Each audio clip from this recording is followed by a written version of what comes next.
हाँ जी बेटे, अपना नेक्स्ट एग्जांपल है find the point on the curve this at which the tangent is this. आ सानू कर्व दिता हुआ है, ਇਹਦੇ ਉੱਤੇ ਆ ਟੈਂਜੈਂਟ ਵੀ ਗਿਵਨ है ਤੇ ਅਸੀਂ ਪੁਆਇੰਟ फाइंड करना है जिथे आ वाली टेंजेंट इस कर्व ਨੂੰ टच करते, यानी ਅਸੀਂ पॉइंट ऑफ कॉन्टैक्ट फाइंड करना। तो ਅਸੀਂ शुरू करते हैं। देखो आ साडी कर्व सी, ਇਹਨੂੰ डिफरेंशिएट करता, ठीक है ना। ਹੁਣ क्योंकि पॉइंट ऑफ कॉन्टैक्ट फाइंड करना तो ਅਸੀਂ ਲੈਟ कर ले, let x1 y1 be the required point of contact. तो आ रिक्वायर्ड पॉइंट ऑफ कॉन्टैक्ट है जो कर्व ਨੂੰ सैटिस्फाई करेगा, ये वैल्यू पुट करती ਅਸੀਂ। तो y1 इक्वल्स टू आ गए, फर्स्ट रिजल्ट आ गया, पहले कई बार कर चुके हैं। तो dy बाई dx विच भी x1 y1 पुट करता, आ गई साडी टेंजेंट की स्लोप, ठीक है। हुण जिहड़ी गिवन टेंजेंट है वो आ है, ਇਹਦੀ भी ਅਸੀਂ स्लोप फाइंड कर ली। हुण क्योंकि आ भी टेंजेंट की स्लोप है, आ भी टेंजेंट की स्लोप है, तो दोनों इक्वल होंगे। हुण आ स्लोप किवें फाइंड करी दी, असीं +1 ਦੇ ਵਿੱਚ ਅਸੀਂ लाइन की स्लोप फाइंड करन दे कई मैथड कीते सीगे।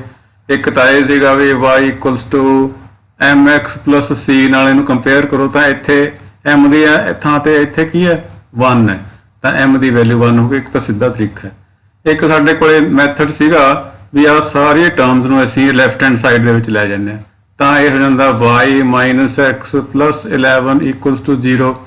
तो तुसीं याद करो साडे कोले आ जिहड़ा x का कोफिशिएंट है असीं a कहने हुंदे हां, y के कोफिशिएंट नूं असीं b कहने हुंदे हां, ते उस तों बाद स्लोप जिहड़ा फाइंड करना मैथड सीगा m equals to minus a upon b। तो माइनस a की वैल्यू हैगी -1, तो इत्थे आ जाऊगा -1 अपॉन 1, तो यह हो जाऊगा 1। तो जिवें मर्जी स्लोप फाइंड करो 1 आऊगा। आ वाला मैथड असीं हर थां यूज कर सकते हैं, पर आ मैथड हमेशा यूज नहीं हुंदा। इस करके असीं इसे नूं ही पिछले साल ज़्यादा एम्फेसिस करके ज़्यादा चंगे तरीके नाल याद कीता सीगा, ज़्यादा चंगे तरीके नाल समझिया सीगा।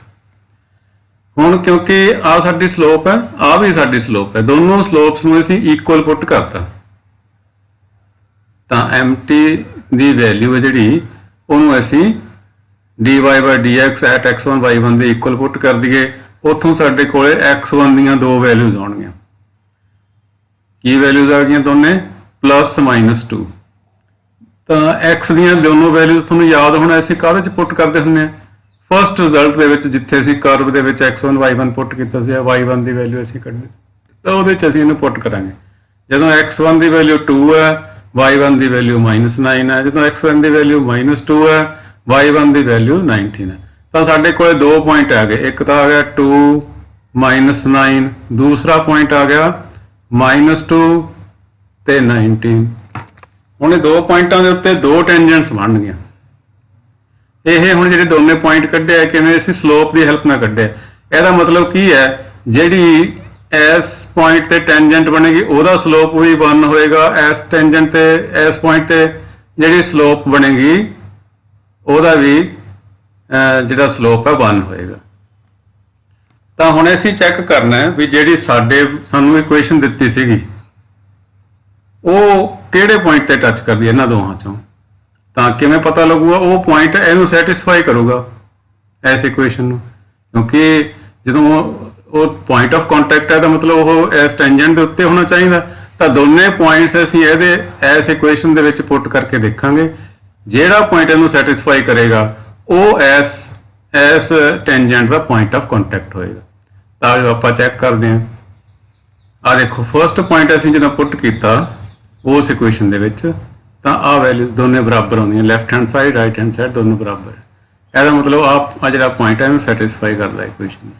दूसरे पॉइंट ਦੇ ਵਿੱਚ दोनों left hand right hand side values ਜਿਹੜੀਆਂ बराबर नहीं आ रही, ਇਹਦਾ मतलब ਇਹ डज नॉट सैटिस्फाई नहीं करता। ਤਾਂ ਇਹ ਕੀ ਹੋਇਆ, ਆ ਜਿਹੜਾ ਸਾਡਾ ਇਹਦਾ मतलब ਕੀ ਹੋਇਆ, ਇਹਦਾ मतलब 2 ਤੇ 9 ਹੈ ਜਿਹੜੇ ਉਹ ਸਾਡਾ ਰਿਕੁਆਇਰਡ ਪੁਆਇੰਟ ਹੈ। ਹੁਣ ਤੁਸੀਂ ਇਹਦਾ ਗ੍ਰਾਫ ਚੈੱਕ ਕਰੋ। ਆ ਦੇਖੋ आ जो ग्राफ पिंक तुहानूं नज़र आ रहा ग्राफ, एक कर्व का ग्राफ है इस कर्व का, तो ये आ पॉइंट आ टेंजेंट असीं ड्रॉ की, लाइन ड्रॉ कर ली tangent y equal to x -11। ये किहड़े पॉइंट ते टच कर रही है तुसीं देख ही रहे हो, आ हैगा 2,9। तो आ दूसरा पॉइंट है देखो आ वाला, ਇਹਦੇ ਤੇ भी जो तुसीं आपां टेंजेंट ड्रॉ करांगे तो वो टेंजेंट है जिहड़ी वो पैरेलल आएगी इस वाली टेंजेंट। ਤਾਂ ਹੀ ਇਹਨਾਂ ਦੇ ਸਲੋਪ ਬਰਾਬਰ ਹੈ ਦੋਵਾਂ ਦੇ। ਇਹਦਾ ਸਲੋਪ ਜੇ 1 ਹੈ ਤਾਂ ਉਹਦਾ ਵੀ 1 ਹੈ, ਪਰ ਉਸ ਟੈਂਜੈਂਟ ਦੀ ਇਕੁਏਸ਼ਨ ਹੋਰ ਹੋਏਗੀ। ਇਸ ਟੈਂਜੈਂਟ ਦੀ ਇਕੁਏਸ਼ਨ ਜਿਹੜੀ ਸਾਨੂੰ ਦਿੱਤੀ ਹੋਈ ਆ ਉਹ ਹੈ। ਉਸ ਟੈਂਜੈਂਟ ਦੀ ਜਦੋਂ ਅਸੀਂ ਇਕੁਏਸ਼ਨ ਫਾਈਂਡ ਕਰਾਂਗੇ ਤਾਂ ਉਹ ਕੋਈ ਹੋਰ ਟੈਂਜੈਂਟ, ਉਹ ਇਕੁਏਸ਼ਨ ਹੋਰ ਨਿਕਲੇ, ਕਿਉਂਕਿ ਲਾਈਨ ਵੱਖਰੀ ਹੈ, ਵੱਖਰੀਆਂ ਵੱਖਰੀਆਂ ਲਾਈਨਾਂ ਦੀ ਇਕੁਏਸ਼ਨ ਵੱਖੋ ਵੱਖਰੀ ਹੁੰਦੀ ਹੈ, ਤਾਂ ਉਹਦੀ ਜਿਹੜੀ ਹੈ ਇਕੁਏਸ਼ਨ ਕੁਝ ਹੋਰ ਨਿਕਲੇਗੀ। ਤਾਂ ਹੀ ਸਾਨੂੰ ਪੁੱਛਿਆ ਸੀਗਾ ਵੀ ਆਹ ਵਾਲੀ ਟੈਂਜੈਂਟ ਕਿਹੜੇ ਪੁਆਇੰਟ ਤੇ ਟੱਚ ਕਰਦੀ ਹੈ, ਤਾਂ ਇਹ ਇਸ ਪੁਆਇੰਟ ਤੇ ਟੱਚ ਕਰਦੀ ਹੈ, ਦੂਸਰੇ ਪੁਆਇੰਟ ਤੇ ਟੱਚ ਨਹੀਂ ਕਰਦੀ। नेक्स्ट एग्जाम्पल है, find the equation of tangent to curve this which is parallel to line this, and the second part है tangent to curve this which is perpendicular to line this. First question च की है, इस curve के उत्ते एक tangent find करनी है जी इस लाइन के पैरेलल है। सैकेंड क्वेश्चन दे विच इस कर्व के उत्ते टेंजेंट फाइंड करनी है जी इस लाइन के परपेंडिकुलर। तो सानू जो कर्व दिता है वो लिख लिया, वो तो असीं dy by dx फाइंड कर लिया, फिर असीं लेट कर लिया, let x1 y1 is point of contact. तो ये कर्व के उत्ते होएगा पॉइंट, इस करके इनू सैटिस्फाई करेगा। तो ये वैल्यूज पुट करियां तो x1 y1 दियां, तो यह साडा फस्ट रिजल्ट आ गया। तो इस तरह dy by dx जो फाइंड कराया वो जो x1 y1 पुट करांगे तो ये स्लोप आ जाएगी टेंजेंट की, जी असीं टेंजेंट फाइंड करनी है ये वो स्लोप आ गई। हुण गिवन लाइन की है फस्ट पार्ट दे विच 2x minus y plus 9 equals to 0, यदि असीं स्लोप फाइंड कर ली। हुण क्योंकि जी टेंजेंट असीं फाइंड करनी है वो इस लाइन के पैरेलल है, इस करके टेंजेंट की जी स्लोप है वो इस लाइन की स्लोप के बराबर होएगी। तो इस लाइन की स्लोप 2 सी, मतलब टेंजेंट की स्लोप भी 2 हो जाएगी। जी असीं टेंजेंट फाइंड करनी है वो स्लोप सानूं पता लग गया। हुण आ असीं स्लोप फाइंड की सी, इहनूं जदों 2 के इक्वल पुट करांगे एम टी की वैल्यू, तो वो की हो जाएगा x1 की वैल्यू फाइंड। असीं सारे क्वेश्चन के पिछे करके वारी वारी असीं इहनूं डिस्कस नहीं करांगे। तो x1 की वैल्यू आ गई 2 जदों असीं हुण 2 जदों वैल्यू आ जाती है असीं की करदे हुंदे उहनूं 1 दे विच पुट करदे हां।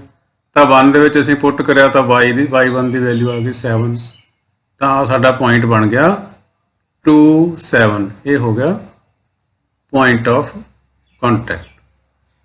तो हुण सानूं स्लोप भी पता लग गई, हुण सानूं पॉइंट ऑफ कॉन्टैक्ट भी पता लग गया।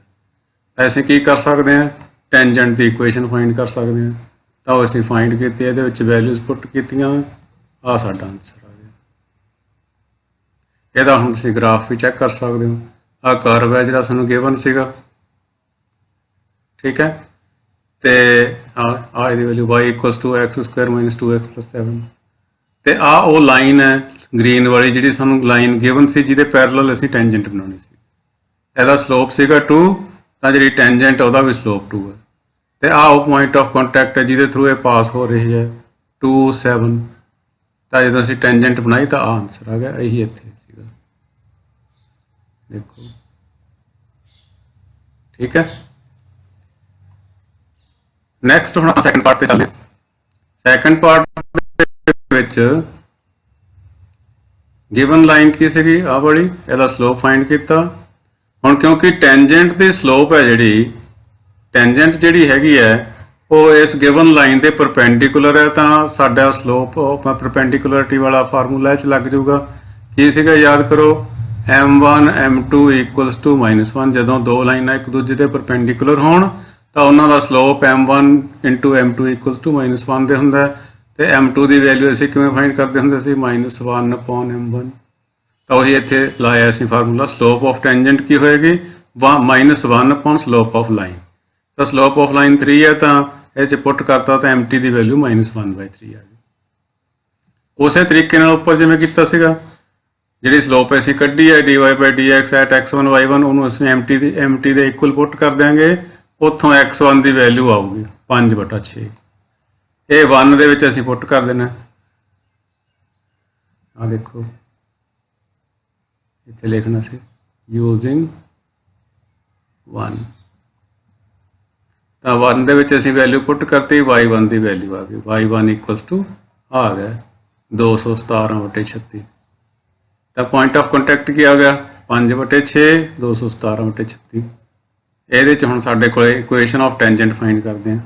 ਤਾਂ ਉਹੀ ਸਾਡਾ formula y minus y1 equals to mt x minus x1 y1 ਤੇ x1 ਦੀ ਵੈਲਿਊ ਪੁੱਟ ਕਰਤੀ, mt ਦੀ ਵੈਲਿਊ ਪੁੱਟ ਕਰਤੀ, ਮਲਟੀਪਲਾਈ ਕਰਤਾ, ਸੋਲਵ ਕੀਤਾ, ਆ ਆਨਸਰ ਹੈ। ਤੇ ਆ ਤੁਸੀਂ ਹੁਣ ਫਿਗਰ ਵੀ ਇਹਦਾ ਦੇਖ ਸਕਦੇ ਹੋ। ਆ ਸਾਡਾ ਕਰਵ ਹੈ ਜਿਹੜਾ ਦਿੱਤਾ ਹੋਇਆ ਸੀਗਾ y equals to x square minus 2x plus 7 ਤੇ ਆ ਉਹ ਲਾਈਨ ਹੈ ਗ੍ਰੀਨ ਵਾਲੀ ਜਿਹੜੀ ਲਾਈਨ ਸਾਨੂੰ ਦਿੱਤੀ ਸੀ 5x minus 15x equal 5y minus 15x equal to 13 ਤੇ ਇਹਦੇ ਤੇ ਅਸੀਂ ਆ ਟੈਂਜੈਂਟ ਡਰਾਅ ਕੀਤੇ ਜਿਹੜੇ ਕਿ ਇਹਦੇ ਪਰਪੈਂਡੀਕੂਲਰ ਹੈ ਤੇ ਆ ਸਾਡਾ ਆਨਸਰ ਹੈ। ਇਹ ਆਹੀ ਹੈ ਸੇਮ।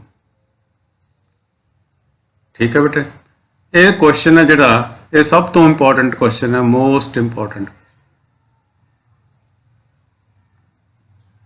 ਇਹਨੂੰ ਬੜੇ ਚੰਗੇ ਤਰੀਕੇ ਨਾਲ ਕਰਨਾ ਹੈ। ਬਹੁਤ ਵਾਰੀ ਇਹ ਪੇਪਰ ਦੇ ਵਿੱਚ ਬੋਰਡ ਐਗਜ਼ਾਮ ਦੇ ਵਿੱਚ ਆਉਂਦਾ ਹੈ।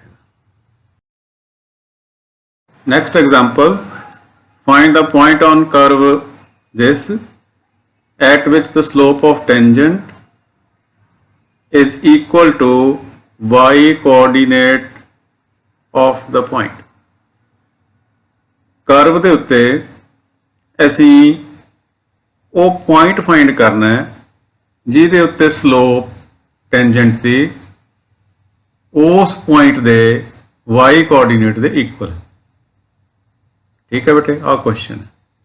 ਕਰਵ ਸਾਨੂੰ ਦੇਖੋ ਗਿਵਨ ਹੈ, ਤਾਂ ਕਿਉਂਕਿ ਸਵਾਲ ਸਾਰੇ ਟੈਂਜੈਂਟ ਨਾਰਮਲ ਦੇ ਵਿੱਚ ਜਿੰਨੇ ਵੀ ਕੁਐਸਚਨ ਅਸੀਂ ਕੀਤੇ ਆ ਸਾਰੇ ਇਸੇ ਤਰ੍ਹਾਂ ਹੀ ਆ। ਦੇਖੋ ਸਾਰਿਆਂ ਦੀ ਸ਼ੁਰੂਆਤ ਸਟਾਰਟਿੰਗ ਇੱਕੋ ਜੀ ਹੈ। ਕਰਵ ਲਿਖ ਲਓ, ਉਹਨੂੰ ਡਿਫਰੈਂਸ਼ੀਏਟ ਕਰ ਲਓ। ਠੀਕ ਹੈ, ਉਸ ਤੋਂ ਬਾਅਦ ਕਿਉਂਕਿ ਪੁਆਇੰਟ ਫਾਈਂਡ ਕਰਨਾ, point of contact he find ਕਰਨਾ ਅਸਲ ਦੇ ਵਿੱਚ, ਕਿਉਂਕਿ ਇਸ ਪੁਆਇੰਟ ਦੇ ਉੱਤੇ ਟੈਂਜੈਂਟ ਫਾਈਂਡ ਕਰਨੀ, ਟੈਂਜੈਂਟ ਦੀ ਗੱਲ ਕਰ ਰਹੇ ਹਾਂ। ਪੁਆਇੰਟ ਦੇ ਉੱਤੇ ਟੈਂਜੈਂਟ ਹੈ, ਇਟ ਮੀਨਸ ਇਹ ਪੁਆਇੰਟ ਆਫ ਕੰਟੈਕਟ ਹੈ। ਤਾਂ ਲੈਟ ਕਰ ਲਿਆ x1 y1 is the required point on the curve. ਤਾਂ ਕਿਉਂਕਿ ਇਹ ਕਰਵ ਦੇ ਉੱਤੇ ਹੈ, ਇਸ ਕਰਕੇ ਕਰਵ ਦੀ ਇਕੁਏਸ਼ਨ ਨੂੰ ਸੈਟੀਸਫਾਈ ਕਰੂਗਾ ਜਿਵੇਂ ਅਸੀਂ ਸਾਰੇ ਸਵਾਲਾਂ 'ਚ ਕੀਤਾ। ਤੇ slope of tangent at x1 y1 ਕੀ ਹੁੰਦਾ, dy by dx at x1 y1 ਹੁੰਦਾ। ਉਹਦੀ ਅਸੀਂ ਵੈਲਿਊ ਪੁੱਟ ਕਰਤੀ ਹੈ, x ਦੀ ਥਾਂ ਤੇ x1 ਪੁੱਟ ਕਰਤਾ, ਤਾਂ ਸਾਡਾ according to the question slope of tangent is equal to y coordinate of point। point the y coordinate ਸੀਗਾ y1 ਤੇ slope of tangent ਸੀਗੀ ਆਹ, ਦੋਨਾਂ ਨੂੰ ਅਸੀਂ ਰੱਖਤਾ ਇਕੁਅਲ ਕੁਐਸਚਨ ਦੇ ਅਕੋਰਡਿੰਗਲੀ ਤੇ ਇਹਦੀ ਇੱਥੇ ਵੈਲਿਊ ਪੁੱਟ ਕਰਤੀ 3x1 Square equals to y। ਠੀਕ ਹੈ, ਆ ਸਾਡਾ ਸੈਕੰਡ ਰਿਜ਼ਲਟ। ਹੁਣ ਫਸਟ ਤੇ ਸੈਕੰਡ ਰਿਜ਼ਲਟ ਨੂੰ ਧਿਆਨ ਨਾਲ ਦੇਖੋ। ਆ ਵੀ y1 ਦੀ ਵੈਲਿਊ ਹੈ, ਆ ਵੀ y1 ਦੀ ਵੈਲਿਊ ਹੈ। ਇਟ ਮੀਨਸ ਇਹ ਦੋਨੋਂ ਵੈਲਿਊਜ਼ x1 ਕਿਊਬ ਤੇ 3x1 ਸਕੁਆਇਰ ਇਹ ਆਪਸ 'ਚ ਬਰਾਬਰ ਹੋਣਗੇ ਕਿਉਂਕਿ ਦੋਨੋਂ ਹੀ y1 ਦੀਆਂ ਵੈਲਿਊਜ਼ ਨੇ। ਤਾਂ ਇਹਨਾਂ ਨੂੰ ਇਕੁਅਲ ਪੁੱਟ ਕਰ ਲਿਆ ਤੇ ਇਹਨੂੰ ਲੈਫਟ ਹੈਂਡ ਸਾਈਡ ਤੇ ਲੈ ਗਏ। ਇਹਦੇ ਚੋਂ x1 ਸਕੁਆਇਰ ਕਾਮਨ ਕੱਢ ਲਿਆ ਤੇ ਇਹਦਾ ਹੁਣ ਆਨਸਰ ਕੀ ਆਊਗਾ, either x1 Square equals to 0 ਔਰ this bracket x minus 3 equals to 0। if x1 square equals to 0 then x1 the value 0 ਹੋ ਜਾਏਗੀ ਤੇ ਇੱਥੋਂ ਅਸੀਂ ਵੈਲਿਊ ਕੱਢਾਂਗੇ ਤਾਂ x1 ਦੀ ਵੈਲਿਊ 3 ਆ ਜਾਏਗੀ।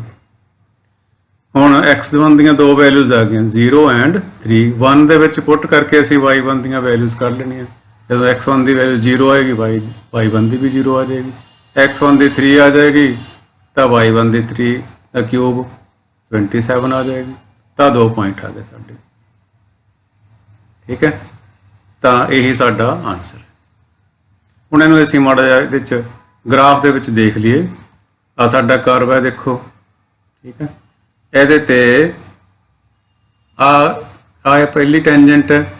ਠੀਕ ਹੈ ਨਾ, ਜਿਹਦਾ ਸਲੋਪ 27 ਤੇ ਪੁਆਇੰਟ ਵੀ ਤੁਸੀਂ ਦੇਖ ਲਓ, ਪੁਆਇੰਟ ਦਾ y ਕੋਆਰਡੀਨੇਟ ਵੀ 27 ਦੋਨੋਂ ਬਰਾਬਰ ਹਨ। ਇਹੀ ਕਿਹਾ ਸੀਗਾ ਕੁਐਸਚਨ ਦੇ ਵਿੱਚ ਵੀ slope of tangent is equal to y coordinate of the point. ਤਾਂ ਇੱਥੇ ਤੁਸੀਂ ਚੈੱਕ ਕਰ ਸਕਦੇ ਹੋ ਸਲੋਪ ਵੀ 27 y ਕੋਆਰਡੀਨੇਟ ਦੀ ਪੁਆਇੰਟ ਦਾ 27। ਇਸੇ ਤਰ੍ਹਾਂ ਦੂਸਰਾ ਜਿਹੜੀ ਟੈਂਜੈਂਟ ਹੈ ਉਹ ਆਹ x ਐਕਸਿਸ ਹੀ ਹੈ y ਇਕੁਅਲਸ ਟੂ 0। ਠੀਕ ਹੈ, ਇਹਦਾ ਪੁਆਇੰਟ ਕਿਹੜਾ ਹੈ, ਪੁਆਇੰਟ ਆਫ ਕੰਟੈਕਟ 0 0। ਤਾਂ ਇਹਦੇ 'ਚ ਵੀ ਤੁਸੀਂ ਚੈੱਕ ਕਰੋ ਸਲੋਪ 0 ਐਂਡ ਇਹਦਾ y ਕੋਆਰਡੀਨੇਟ ਵੀ 0। ਆਹੀ ਕੁਐਸਚਨ ਸੀਗਾ। ਸੋ ਤੁਹਾਨੂੰ ਮੈਨੂੰ ਲੱਗਦਾ ਸਮਝ ਆ ਗਿਆ ਹੋਵੇਗਾ। अपना नेक्स्ट एग्जाम्पल है for curve this, find all points at which tangent passes through the origin। यानी इस करव ਦੇ ਉੱਤੇ ਅਸੀਂ ਉਹ ਸਾਰੇ ਪੁਆਇੰਟ ਫਾਈਂਡ ਕਰਨੇ ਆ ਜਿਨ੍ਹਾਂ ਦੇ ਉੱਤੇ ਜਦੋਂ ਅਸੀਂ ਟੈਂਜੈਂਟ ਡਰਾ ਕਰੀਏ ਤਾਂ ਉਹ origin ਦੇ ਥਰੂ ਪਾਸ ਹੋਵੇ। ਠੀਕ ਹੈ ਨਾ, यानी पॉइंट ऑफ कॉन्टैक्ट ही ਅਸੀਂ ਫਾਈਂਡ ਕਰਨੇ। ਤਾਂ ਅਸੀਂ ਸ਼ੁਰੂ ਕਰਦੇ ਹਾਂ। ਸਾਨੂੰ ਆਹ ਕਰਵ ਦਿੱਤਾ ਹੋਇਆ, ਇਹਨੂੰ ਅਸੀਂ ਡਿਫਰੈਂਸ਼ੀਏਟ ਕਰ ਲਿਆ ਤੇ ਲੈਟ ਕਰ ਲਿਆ x1 y1 ਰਿਕੁਆਇਰਡ ਪੁਆਇੰਟ ਹੈ।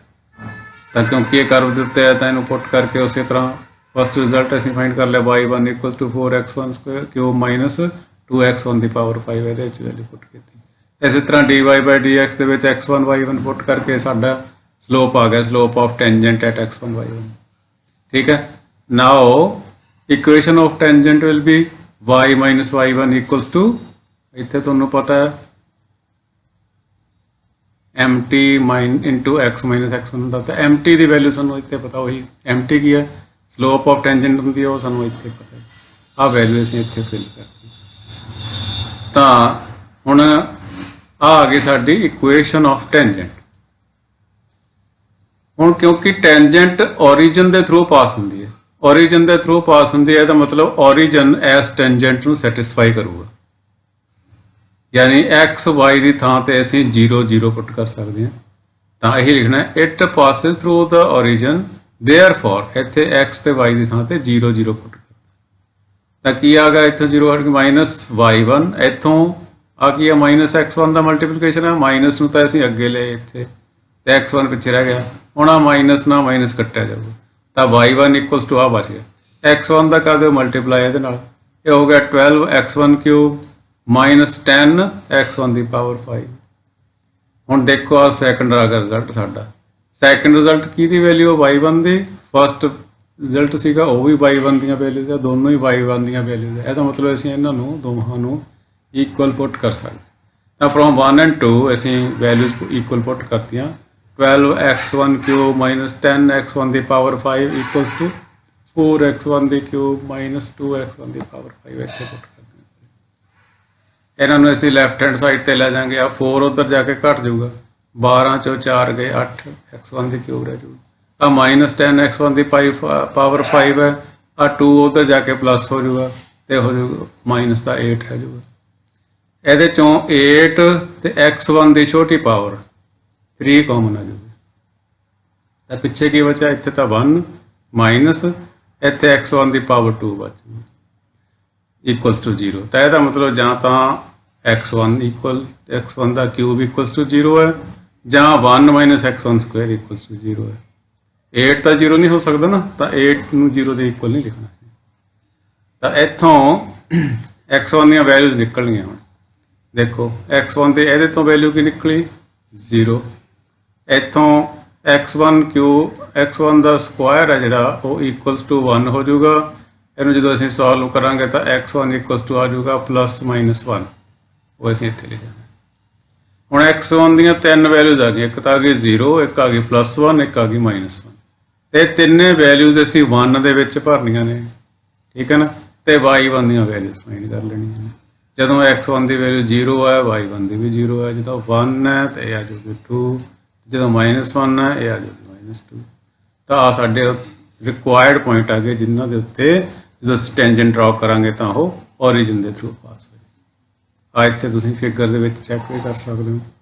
ਆਹ 3 ਪੁਆਇੰਟ ਨੇ, ਇਹਨਾਂ ਦੇ ਉੱਤੇ ਜਦੋਂ ਟੈਂਜੈਂਟ ਡਰਾ ਕੀਤੀ ਹੈ ਆਹ ਪੁਆਇੰਟ ਵੀ origin ਦੇ ਥਰੂ, ਆਹ ਤਾਂ ਹੈ ਹੀ origin, ਖੁਦ ਹੀ origin ਇਹਦੇ ਵਿੱਚ ਦੀ ਟੱਪੂਗੀ। ਇਸ ਪੁਆਇੰਟ ਤੇ ਵੀ ਜਿਹੜੀ ਟੈਂਜੈਂਟ ਖਿੱਚੀ ਹੈ ਤੇ ਇਸ ਪੁਆਇੰਟ ਤੇ ਵੀ ਜਿਹੜੀ ਟੈਂਜੈਂਟ ਖਿੱਚੀ ਹੈ ਉਹ ਵੀ origin ਦੇ ਥਰੂ ਪਾਸ ਹੋ ਰਹੀ। ਇਹੀ ਸਾਡਾ ਕੁਐਸਚਨ ਸੀ। ਨੈਕਸਟ ਐਗਜ਼ਾਮਪਲ ਆਪਣਾ find the equation of normals to the curve this which are parallel to line this। यानी ਅਸੀਂ ਇਸ ਕਰਵ ਦੇ ਉੱਤੇ ਉਹ ਨਾਰਮਲਸ ਦੀ ਇਕੁਏਸ਼ਨ ਫਾਈਂਡ ਕਰਨੀ ਹੈ ਜਿਹੜੇ ਕਿ ਇਸ ਗਿਵਨ ਲਾਈਨ ਦੇ ਪੈਰਲਲ ਹੋਣ। यानी ਇਹਨਾਂ ਨਾਰਮਲਸ ਦਾ ਜਿਹੜਾ ਸਲੋਪ ਹੈ ਉਹ ਇਸ ਲਾਈਨ ਦੇ ਸਲੋਪ ਦੇ ਬਰਾਬਰ ਹੋਵੇ। ਪੈਰਲਲ ਹੋਣ ਦਾ ਮਤਲਬ ਇਹ ਹੈ। ਤਾਂ ਆਪਾਂ ਨੂੰ ਜੋ ਕਰਵ ਦਿੱਤਾ ਸੀ ਉਹ ਲਿਖ ਲਿਆ, y equal to x cube plus 2x plus 6, ਇਹਨੂੰ ਡਿਫਰੈਂਸ਼ੀਏਟ ਕਰਤਾ 3x ਸਕੁਅਰ ਪਲੱਸ 2 ਆ ਗਿਆ। ਠੀਕ ਹੈ, ਲੈਟ ਕਰ ਲਿਆ point of contact x1 y1, x1 y1 the value ਇਹਦੇ 'ਚ ਤੇ ਇਹ 'ਚ ਦੋਵਾਂ 'ਚ ਪੁੱਟ ਕਰਤੀ, ਆ ਦੋ ਇਕੁਏਸ਼ਨਸ ਬਣ ਗਈਆਂ, ਹਮੇਸ਼ਾ ਕਰਦੀਆਂ ਅਸੀਂ ਪਹਿਲਾਂ ਤੋਂ ਸ਼ੁਰੂ ਤੋਂ ਕਰਦੇ ਆਏ ਹਾਂ। ਤੇ ਗਿਵਨ ਲਾਈਨ ਅਸੀਂ ਲਿਖ ਲਈ, ਇਹਦਾ ਸਲੋਪ ਫਾਈਂਡ ਕਰ ਲਿਆ। ਇਹਦਾ ਸਲੋਪ ਸਾਡੇ ਕੀ ਕੰਮ ਆਊਗਾ, ਹੁਣੇ ਗੱਲ ਕਰੀ ਸੀਗੀ ਵੀ ਜਿੰਨਾ ਇਸ ਲਾਈਨ ਦਾ ਸਲੋਪ ਹੈ ਉਨਾ ਹੀ ਨਾਰਮਲ ਦਾ ਸਲੋਪ ਵੀ ਹੋਏਗਾ, ਕਿਉਂਕਿ ਇਸ ਲਾਈਨ ਦੇ ਪੈਰਲਲ ਇਸ ਨਾਰਮਲ ਖਿੱਚਣੇ ਆ।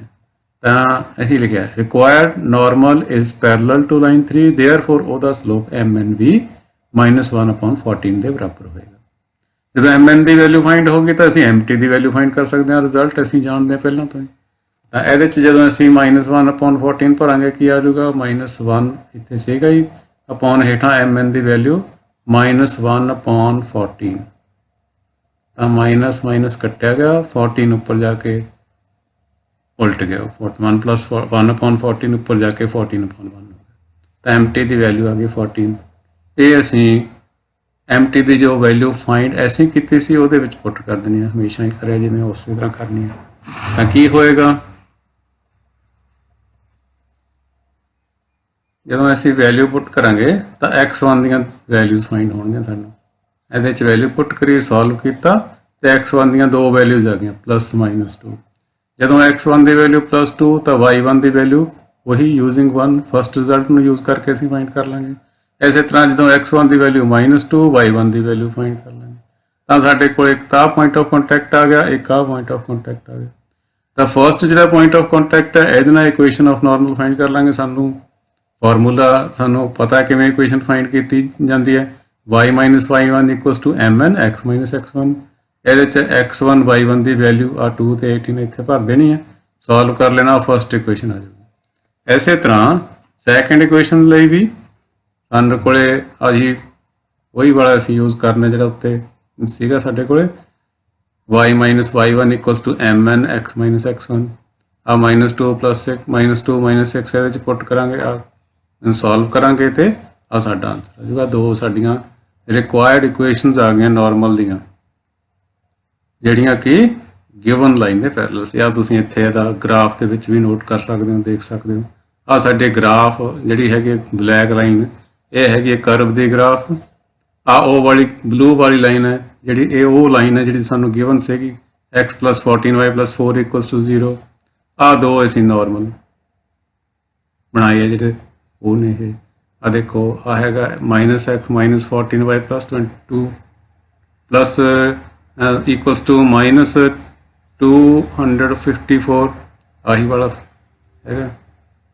ਤੇ ਦੂਸਰਾ ਹੈਗਾ -x - 14 y = 86। ਆ ਦੋਨੇ ਉਤਰ ਜਾਣਗੇ ਤਾਂ ਆਹੀ ਆਹ ਵਾਲੀ ਇਕੁਏਸ਼ਨ ਬਣ ਗਈ। ਸੋ ਇਹੀ ਸਾਡਾ ਸਵਾਲ ਸੀ।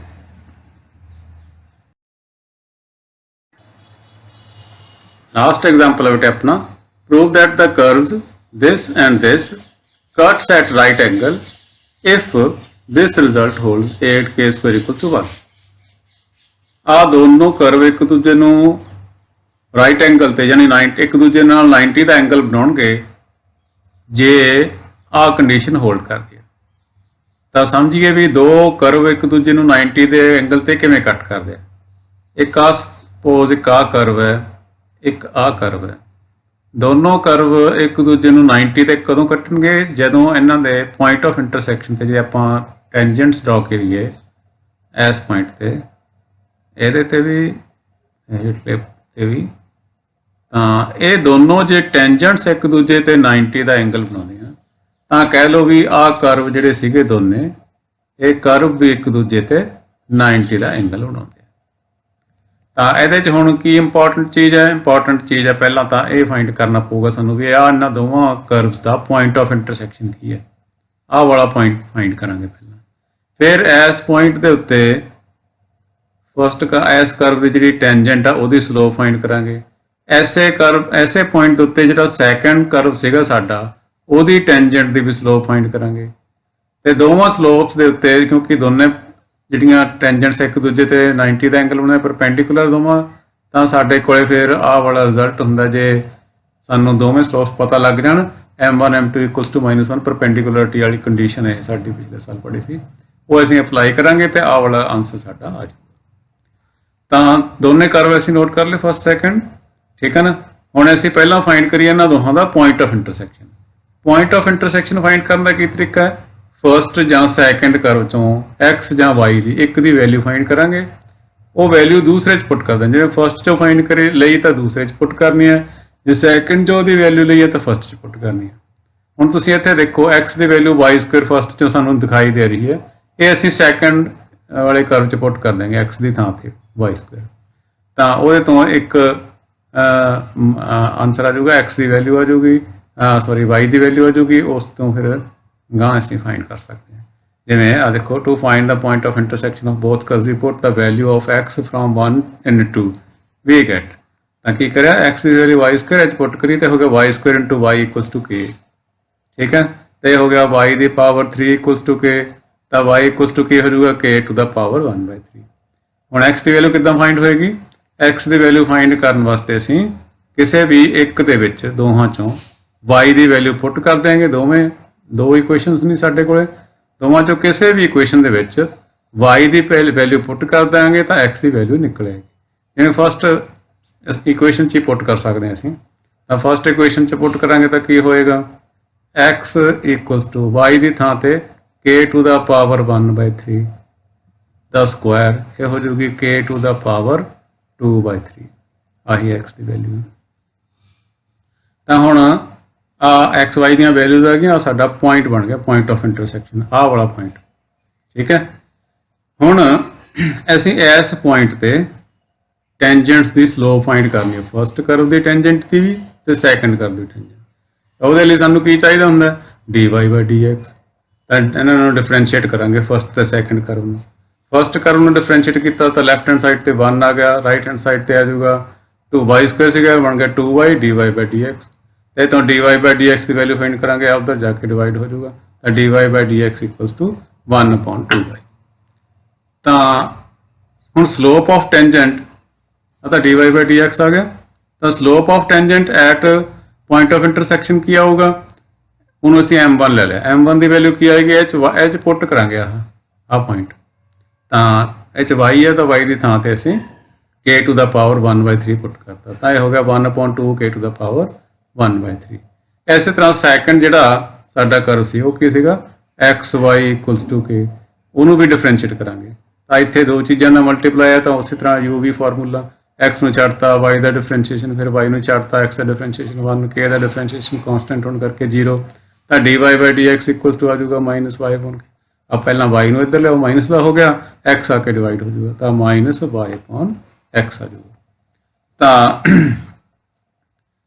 Slope of tangent at curve 2 at point this ਕਿੰਨਾ ਹੋਊਗਾ, ਇਹਦੇ 'ਚ ਆ ਪੁਆਇੰਟ ਪੁੱਟ ਕਰ ਦਿਓ, x y ਦੀ ਵੈਲਿਊ, x ਦੀ ਵੈਲਿਊ ਪੁੱਟ ਕਰ ਦਿਆਂਗੇ k to the power 2/3, y the value ਪੁੱਟ ਕਰ ਦਿਆਂਗੇ k to the power 1/3, k to the power 1/3 upon k to the power 2/3।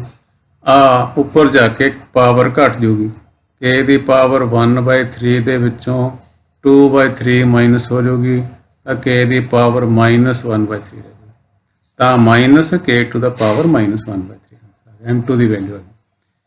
ਹੁਣ both curves are perpendicular to each other, therefore ਉਹਨਾਂ ਦੀਆਂ tangent ਜਿਹੜੀਆਂ ਇਸ point ਤੇ ਹੈਗੀਆਂ ਨੇ ਉਹ ਵੀ ਇੱਕ ਦੂਜੇ ਦੇ ਪਰਪੈਂਡੀਕੂਲਰ ਹੋਣਗੀਆਂ। ਇਹਦਾ ਮਤਲਬ m1 m2 ਦੀ ਵੈਲਿਊ ਇਕੁਅਲਸ ਟੂ -1 ਹੋਏਗੀ। m1 m2 ਦੀ ਅਸੀਂ ਭਰਤੀ ਵੈਲਿਊ, m1 ਦੀ ਵੈਲਿਊ ਸੀਗੀ 1/2 k to the power 1/3, m2 ਦੀ ਵੈਲਿਊ ਸੀਗੀ -k to the power -1/3 equals to -1। ਆ ਜਿਹੜੀ ਪਾਵਰ ਮਾਈਨਸ ਹੈ ਇਹਨੂੰ ਪੋਜ਼ੀਟਿਵ ਕਰ ਲਓ, ਇੱਧਰ ਆ ਹੈਗਾ ਸੀਗਾ ਸਾਡੇ ਕੋਲੇ 1/2 k to the power 1/3, second ਜਿਹੜਾ ਹੈਗਾ ਉਹਦੇ 'ਚ ਅਸੀਂ -1 k to the power +1/3। ਆ ਦੋਨੇ ਹੁਣ ਮਲਟੀਪਲਾਈ ਹੋਣਗੇ, ਮਾਈਨਸ ਤਾਂ ਮਾਈਨਸ ਹੋ ਜਾਊਗਾ, 1/2 k ਦੀ ਪਾਵਰ 1/3 ਤੇ 1/3 ਮਲਟੀਪਲਾਈ ਹੋ ਕੇ ਪਾਵਰਸ ਐਡ ਹੋ ਜਾਂਦੀਆਂ, 2/3 ਬਣ ਜਾਊਗਾ। ਆ ਗਿਆ -1 k to the power 2/3, minus ਨਾਲ ਮਾਈਨਸ ਕੱਟਿਆ ਗਿਆ, ਠੀਕ ਹੈ। ਤੇ 2k to the power ਉਲਟਾ ਦਿਓ ਇਹਨਾਂ ਨੂੰ, ਤੇ ਆ ਜਾਊਗਾ 2, ਜਾਂ ਇੱਧਰ ਕਹਿ ਲਓ ਇਹਨੂੰ ਮਲਟੀਪਲਾਈ ਕਰ ਦਿਓ, ਇੱਧਰ 2k to the power 2/3 equal to 1 ਆ ਗਿਆ। ਇੱਥੇ ਖਤਮ ਹੋ ਗਿਆ ਵੈਸੇ ਸਵਾਲ, ਪਰ ਕਿਉਂਕਿ ਸਾਨੂੰ ਆਹ ਰਿਜ਼ਲਟ ਪ੍ਰੂਵ ਕਰਨ ਨੂੰ ਕਿਹਾ ਹੈ, ਅਸੀਂ ਇਹਨੂੰ ਫਿਰ ਉਹਦੇ ਬਰਾਬਰ ਉਹਦੇ ਵਰਗਾ ਬਣਾਵਾਂਗੇ। ਕਿਵੇਂ ਬਣਾਵਾਂਗੇ, ਇਹਦਾ ਕਿਊਬ ਕਰ ਦਿਓ। ਕਿਊਬ ਕਰੇ ਤਾਂ 2 ਦਾ ਕਿਊਬ ਤਾਂ ਹੋ ਜਾਊਗਾ 8। ਇਹਦਾ ਜਦੋਂ ਕਿਊਬ ਕਰਾਂਗੇ ਤਾਂ 2 ਦੀ k ਟੂ ਦਾ ਪਾਵਰ 2/3 ਸੀ, ਜਦੋਂ ਇਹਦੇ ਨਾਲ ਮਲਟੀਪਲ 3 ਕੱਟਿਆ ਜਾਊਗਾ 2 ਰਹਿ ਜਾਊਗਾ, k to the power 2 1 the power 3 1 ਨਹੀਂ ਹੁੰਦੀ ਹੈ। ਇਹੀ ਸਾਡਾ ਰਿਜ਼ਲਟ ਸੀ। ਤਾਂ ਬੇਟੇ ਇਹਦੇ ਨਾਲ ਹੀ ਸਾਡੀ ਇਹ ਜਿਹੜੀ ਟੈਂਜੈਂਟਸ ਐਂਡ ਨਾਰਮਲ ਦਾ ਜਿਹੜਾ ਪਾਰਟ ਹੈ ਉਹ ਸਮਾਪਤ ਹੁੰਦਾ ਹੈ। ਤੇ ਆਲਮੋਸਟ ਮੈਂ ਜਿੰਨੇ ਵੀ ਡਿਫਿਕਲਟ ਕੁਐਸਚਨ ਸੀਗੇ, ਜਿੰਨੇ ਵੀ ਐਗਜ਼ਾਮਪਲਸ ਸੀਗੇ, ਸਾਰੇ ਡਿਸਕਸ ਕਰਤੇ। ਤੁਸੀਂ ਐਕਸਰਸਾਈਜ਼ ਜਿਹੜੀ ਸਾਡੇ ਇਹਦੇ ਨਾਲ ਰਿਲੇਟਡ NCERT ਦੀ ਐਕਸਰਸਾਈਜ਼ 6.3 ਹੈ ਉਹ ਤੁਸੀਂ ਕਰ ਲੈਣੀ ਹੈ। ਤੇ ਹੋਰ ਵੀ ਜਿਹੜੀ ਤੁਹਾਡੇ ਕੋਲੇ ਰੈਫਰੈਂਸ ਬੁੱਕ ਆ ਉਹਦੇ ਚੋਂ ਵੀ ਤੁਸੀਂ ਬੋਰਡਸ ਦੇ ਵਿੱਚ ਆਏ ਹੋਏ ਕੁਐਸਚਨਸ ਆ ਜਿਹੜੇ ਉਹ ਕਰ ਲੈਣੇ।